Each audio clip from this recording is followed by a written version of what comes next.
Assalamualaikum warahmatullahi wabarakatuh. Bagaimana kabarnya anak-anak? Alhamdulillah, luar biasa, Allahu Akbar.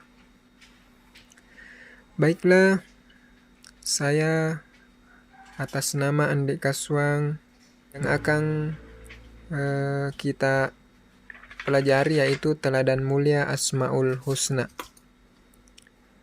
Adapun tujuan pembelajaran yang akan kita capai yang pertama yaitu memahami pesan pokok hadis tentang kewajiban sholat.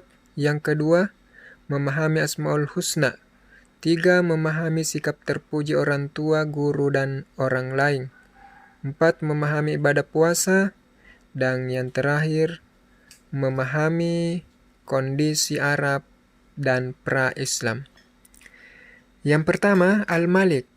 Al-Malik adalah salah satu nama Allah Subhanahu wa Ta'ala yang agung.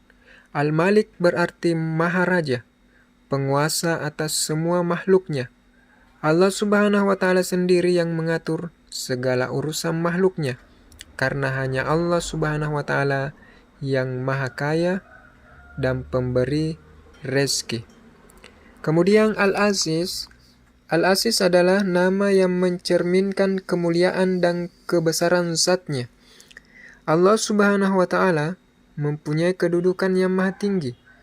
Dia pemilik tunggal segala kemuliaan dan dia yang memberikan kemuliaan kepada siapa saja yang dikehendakinya. Yang ketiga, Al-Quddus.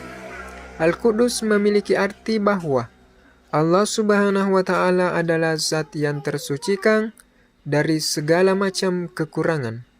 Allah Subhanahu wa Ta'ala adalah satu-satunya sembahan bagi semua makhluk yang berada di muka bumi ini. Kemudian selanjutnya Assalam. Apa itu Assalam? Assalam berarti Allah Subhanahu wa Ta'ala maha sejahtera dan maha menyelamatkan.